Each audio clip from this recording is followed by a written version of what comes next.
नमस्कार दोस्तों, break exam में आप सभी का स्वागत है। उम्मीद है आप सब बढ़िया और मस्त होंगे, आपकी तैयारी बढ़िया चल रही होगी। तो आज की वीडियो में हम आपको यूपी आरओ, एआरओ और पीसीएस के लिए मोस्ट इम्पॉर्टेंट टॉपिक बंगाल के विभाजन के बारे में बताने वाले हैं। यह मॉडर्न हिस्ट्री का बहुत ही ज़्यादा इम्पॉर्टेंट टॉपिक है। यहाँ से आपके परीक्षाओं में काफ़ी ज़्यादा सवाल पूछे जाते हैं, तो इसीलिए इस टॉपिक को लेकर हम आज उपस्थित हुए हैं। आप वीडियो को लास्ट तक देखिएगा, जिससे आपको कोई भी चीज़ स्किप ना हो पाए। तो चलिए वीडियो शुरू करते हैं।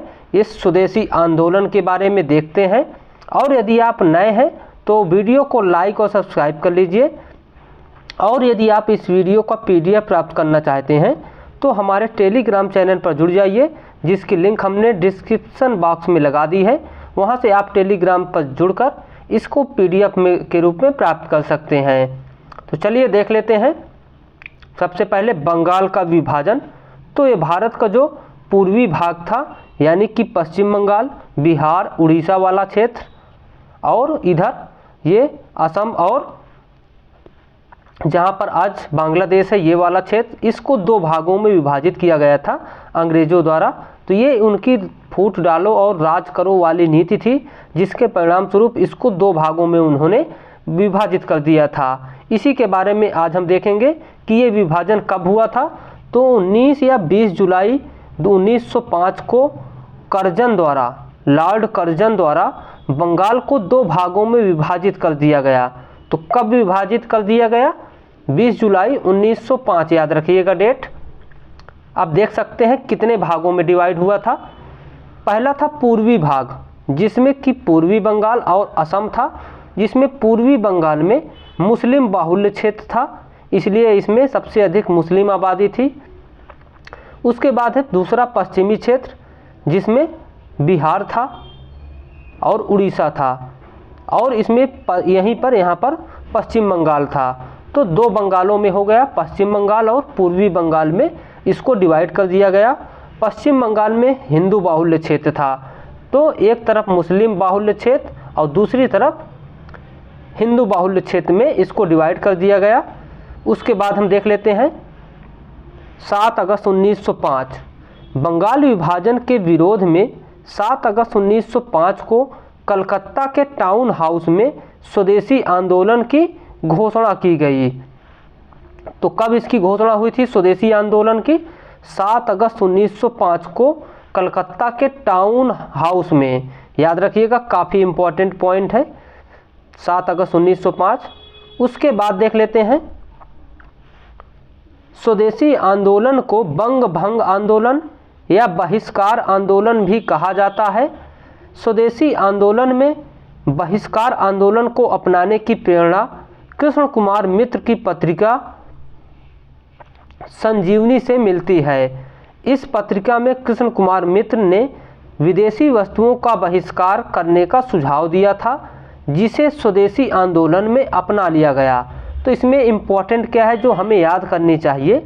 तो इसमें पहली बात आई है एक पत्रिका का नाम। तो कौन सी पत्रिका थी? संजीवनी पत्रिका। दूसरा इम्पोर्टेंट पॉइंट, कहाँ से प्रेरणा मिलती है इस स्वदेशी आंदोलन को बहिष्कार आंदोलन में बदलने की? तो कृष्ण कुमार मित्र की संजीवनी पत्रिका से। उसके बाद इसको और क्या कहा जाता है स्वदेशी आंदोलन को? तो बंग भंग आंदोलन कहा जाता है, यानी क्यों? बंगाल को दो भागों में तोड़ देना। उसके अलावा इसको बहिष्कार आंदोलन कहा जाता है, क्योंकि इसी आंदोलन में विदेशी वस्तुओं का बहिष्कार किया गया था, उनकी होली जलाई गई थी। उसके बाद चलिए देख लेते हैं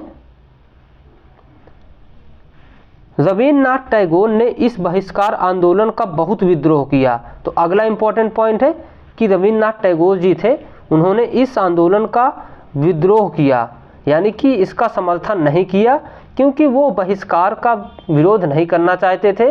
बहिष्कार से अपना ही नुकसान हो रहा था, इस कारण से वह इस विरोध के, इस आंदोलन या बहिष्कार के विपक्ष में थे। उसके बाद उन्होंने कहा यह विदेशी वस्तुओं का जलाना सही नहीं है। हालांकि उन्होंने इस विदेशी या स्वदेशी आंदोलन का समर्थन किया, और स्वदेशी आंदोलन के समर्थन में उन्होंने आमार सोनार बंगला नामक एक गीत लिखा। जो आगे चलकर 1971 में बांग्लादेश का राष्ट्रीय गीत बना। तो याद रखिएगा, जो उन्होंने स्वदेशी आंदोलन में आमार सोनार बंगला नामक गीत लिखा था, वहीं गीत अंत में बांग्लादेश का 1971 में राष्ट्रीय गीत के रूप में चुना गया। तो ये कब लिखा गया था ये गीत इनका?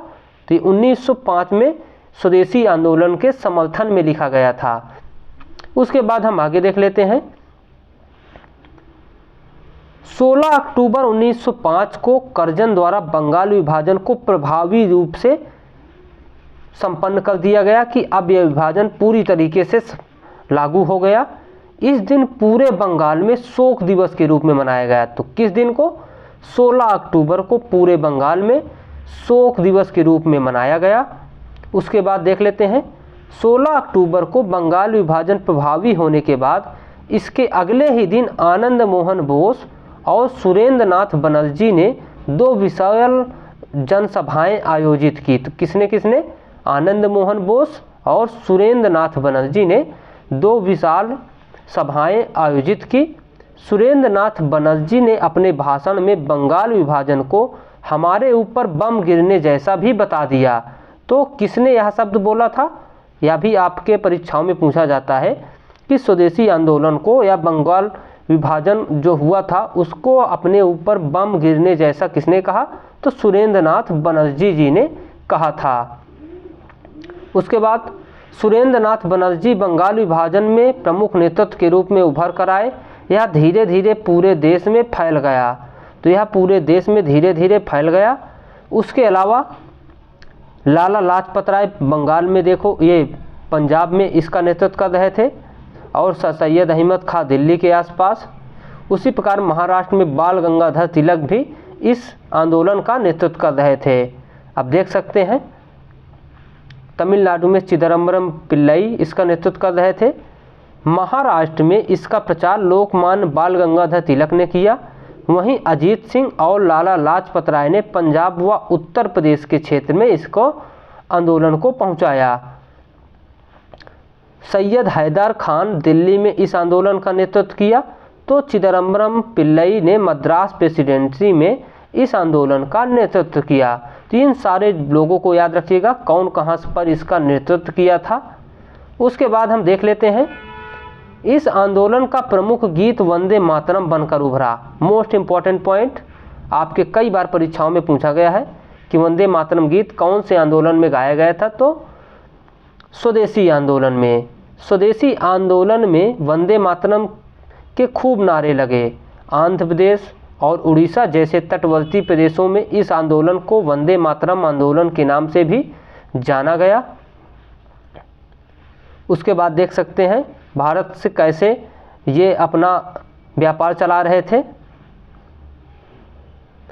तो एक देख लेते हैं, ब्रिटिश पत्रकार H.W. नेविंसन ने स्वदेशी आंदोलन के बारे में अपनी एक रिपोर्ट ब्रिटेन को भेजी, जिसका नाम था the new spirit of in India. तो the new spirit in India यह रिपोर्ट का नाम था।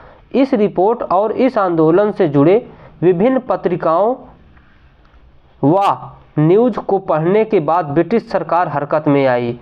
तो ये एक ब्रिटिश के क्या थे, पत्रकार थे। उन्होंने एक रिपोर्ट भेजी ब्रिटेन को। उसके बाद वहाँ की सरकारें हरकत में आई और इस बंगाल विभाजन को रद्द करने का निर्णय लिया।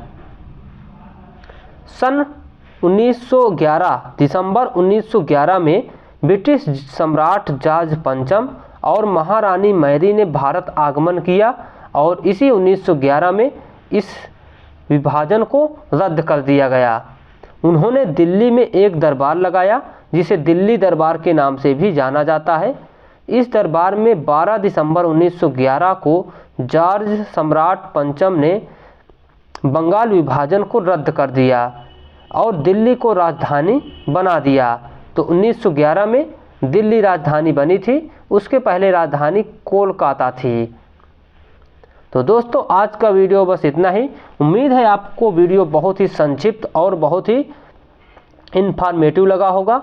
यदि आपको वीडियो पसंद आया हो तो प्लीज़ वीडियो को लाइक और सब्सक्राइब जरूर कर लीजिए, जिससे आपको ऐसे ही वीडियोज़ की भी नोटिफिकेशन मिलती रहे। तो चलिए दोस्तों, मिलते हैं आपसे नए वीडियो में, तब तक के लिए थैंक यू, बाय।